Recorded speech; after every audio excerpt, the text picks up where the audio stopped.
Merci, Président. Chers collègues, donc cette année, le rapport annuel développement durable qui a été organisé selon les 11 ambitions de Néoterra, à votre demande, Président. Bon, il conserve évidemment l'ossature habituelle dans le sens où il est conforme à la réglementation et il rend compte du bilan du Conseil régional pour l'année 2019 dans la mise en œuvre des politiques, de nos orientations ainsi que les orientations, les actions réalisées dans la gestion et les activités de notre fonctionnement interne. Donc c'est que le quatrième rapport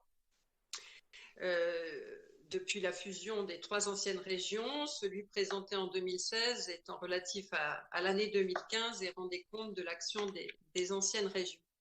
Vous connaissiez donc parfaitement bien la manière de faire. Cette slide vous rappelle les 11 ambitions de la feuille Néoterra avec les pictos associés. Cette feuille de route dédiée aux transitions énergétiques et écologiques n'incluait pas l'ensemble des points qui peuvent être abordés ou contenus dans ce qu'on appelle le développement durable et notamment les volets sociaux et sociétaux. Donc vous les retrouverez dans une rubrique à part, toujours dans l'ambition 1, une rubrique qui s'intitule par ailleurs, page 57 du rapport, et vous y verrez que la région n'a pas manqué à ses devoirs aussi en la matière. Donc ce quatrième rapport dont vous êtes habitués préconise une évaluation au regard du développement durable des actions régionales avec les 5 finalités que vous avez sous les yeux sur l'écran et les 5 éléments de méthode, toujours conformes à la réglementation bien évidemment. Si on passe à la slide suivante, donc cette slide tente à préciser comment chaque ambition a été traitée cette année au regard justement à la fois du développement durable et à la fois des objectifs des ODD, des 17 ODD préconisés par l'ONU.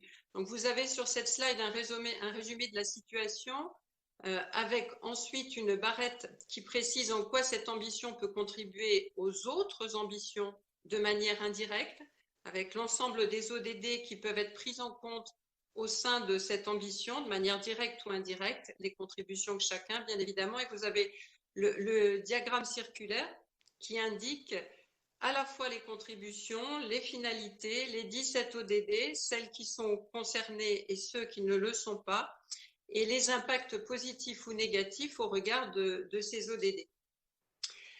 Ensuite, à partir de la slide suivante, vous avez un récapitulatif, ambition par ambition de la feuille de route Néoterra, au regard des actions qui ont été menées durant cette année. Donc, par rapport à l'ambition 1, on l'a mis en avant, mais il y en a d'autres et vous les avez dans le rapport.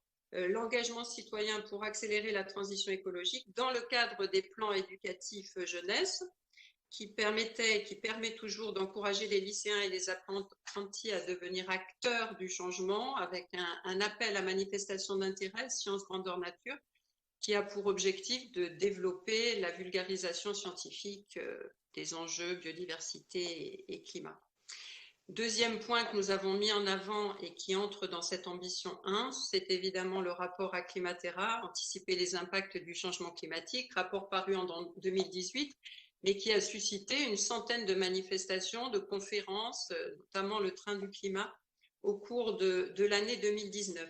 Et puis enfin, on peut aussi relever la concertation permanente au cœur de l'élaboration du SRADET adopté en décembre 2019, approuvé par la préfète en mars dernier. Et je rappelle quand même que ce document stratégique et le SRADET s'inscrit au plan national dans une démarche pionnière pour la région Nouvelle-Aquitaine, puisque nous avons qualifié tous les objectifs développement durable dans le cadre de ce SRADET. Et vous en avez la preuve dans le document initial.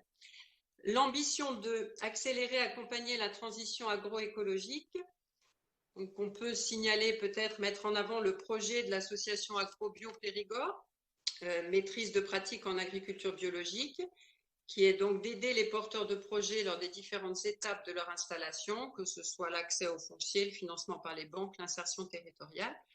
Et il s'agit là d'une formation permettant de recréer les conditions idéales d'installation en accompagnant le porteur de projet dans les différentes étapes qu'il a à gérer. Deuxième point que nous pouvons mettre en avant sont les certifications environnementales qui permettent de garantir une meilleure prise en compte de la biodiversité, une bonne gestion des produits phytosanitaires et la fertilisation et évidemment la question de la ressource en eau qui est prégnante. Troisième point important, l'éco-socio-conditionnalité des aides régionales aux entreprises qui a été mise en place pour les entreprises agroalimentaires en 2019 et qui s'appuie sur un diagnostic innovant de responsabilité sociétale. L'ambition 3, accélérer la transition énergétique et écologique des entreprises, permet de mettre en avant, au moins pour 2019, le soutien aux expérimentations territoire zéro chômeur de longue durée, qui a permis d'expérimenter sur une dizaine de territoires de Nouvelle-Aquitaine une nouvelle façon de créer des emplois et des activités. Deuxième point à mettre en avant, la transition énergétique environnementale des TPE, qui s'opère avec le réseau des chambres des métiers, qui a engagé un travail de formation et de sensibilisation via son réseau d'accompagnement à l'économie circulaire, notamment, qui s'appuie sur 9 agents généralistes de l'environnement qui sont dédiés à nos 12 départements. Et puis la mise en place d'un nouveau règlement régional d'intervention dans le cadre du schéma régional de développement du tourisme. On peut peut-être passer à l'ambition 4 qui est sur la slide suivante, développer les mobilités propres pour tous avec ce dont on parle beaucoup, le verdissement du parc de matériel roulant ferroviaire à travers le projet de train à batterie rechargeable auquel nous participons, Nouvelle-Aquitaine, mais aussi avec les régions Occitanie, Hauts-de-France et Auvergne-Rhône-Alpes. Deuxième point important, l'itinérance cyclable encadrée par le schéma régional des véloroutes qui se poursuit, permettant de construire des produits touristiques à l'échelle d'un itinéraire ou d'une destination. En 2019, ce sont 114 km d'itinéraires supplémentaires. Et puis enfin, sur cette ambition 4, l'expérimentation et le soutien aux mobilités propres, développant les solutions de motorisation électrique, hydrogène et bio-GNV. L'ambition 5, développer et systématiser un urbanisme durable avec en premier point l'objectif de rénover 100 000 à 120 000 logements par an, soit l'ensemble du parc en 2050. La région a mis en place des actions de conseils de proximité et d'accompagnement des ménages afin de favoriser la rénovation énergétique des logements. Et puis, tout cela se poursuit en 2020 et vous vous souvenez le vote de notre programme régional pour l'efficacité énergétique, mais nous en reparlerons plus tard. Et enfin, l'appel à projet bâtiments du futur qui permet d'accompagner là aussi des projets innovants de rénovation de bâtiments avec le label E+, qui est un label extrêmement ambitieux et la région Nouvelle-Aquitaine a participé à l'émergence de tout cela. Et enfin, la gestion durable du développement touristique du littoral avec les dispositifs plan plage et aménagement durable des stations. L'ambition 6, construire un nouveau mix énergétique avec un dispositif dont nous reparlons régulièrement au moment des commissions permanentes, les projets participatifs et citoyens pour la transition énergétique qui visent à faire émerger des collectifs citoyens à l'échelle de la région Nouvelle-Aquitaine permettant de générer des projets au plus près des territoires et là véritablement travailler avec les citoyens et avec les élus des territoires. Aujourd'hui, on a une trentaine de collectifs citoyens à l'échelle de la région.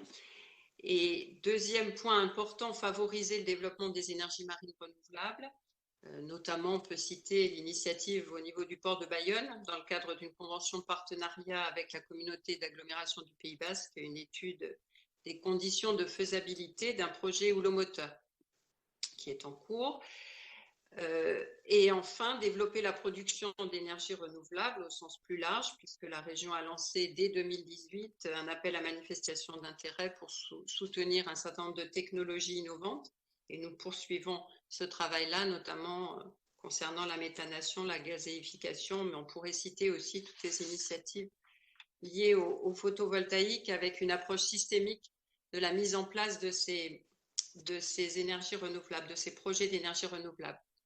L'ambition 7, objectif zéro déchet à l'horizon 2030, on peut dans le cadre de cette ambition, mettre en avant l'échoppe zéro déchet à Mérignac, qui est le premier tiers-lieu zéro déchet qui s'articule autour de 3 axes, café, épicerie, vrac, dépôt-vente.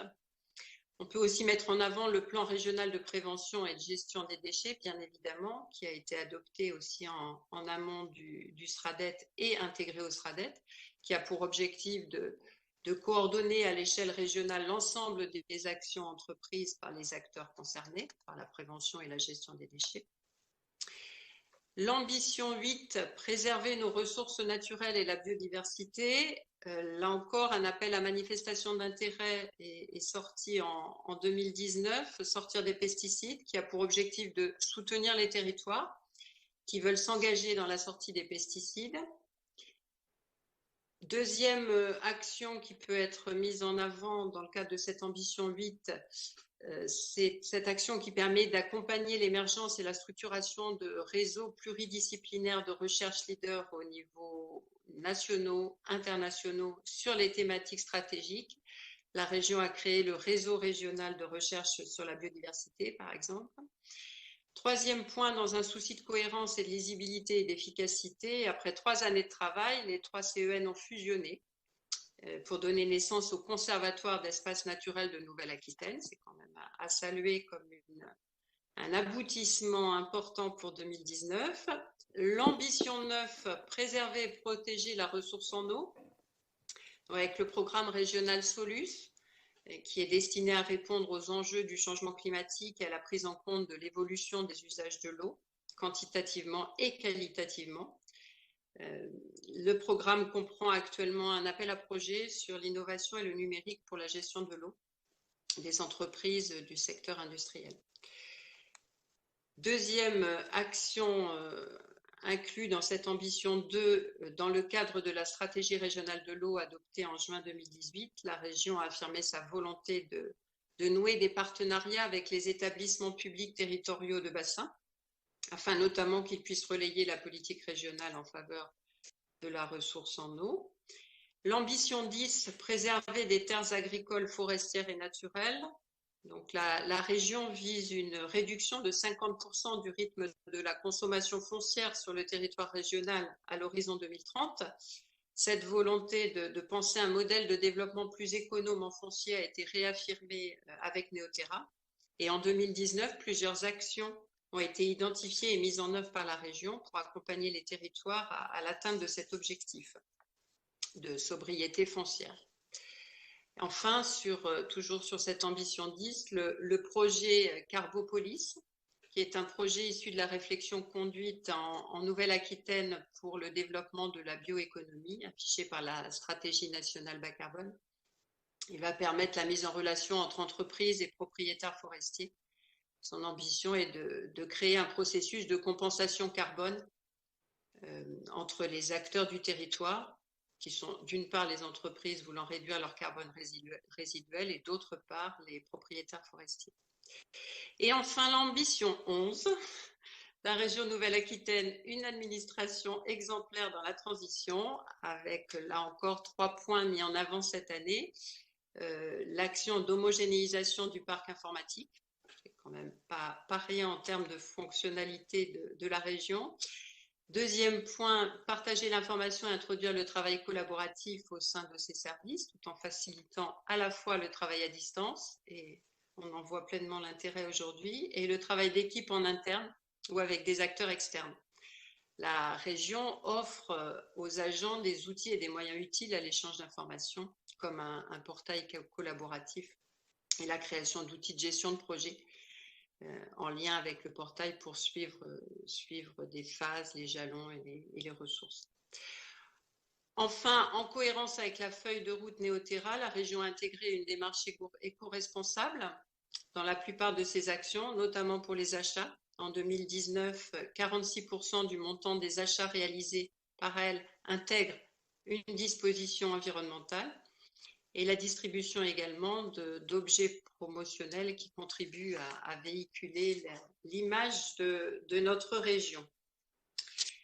Donc, ce rapport a demandé un travail colossal de la part des différents référents qui se trouvent dans chacun de nos services et également du service en charge de tout cela.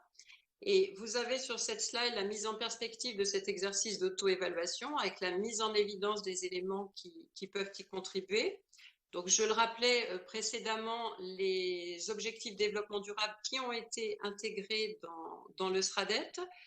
De nouveaux indicateurs ont également enrichi le rapport cette année.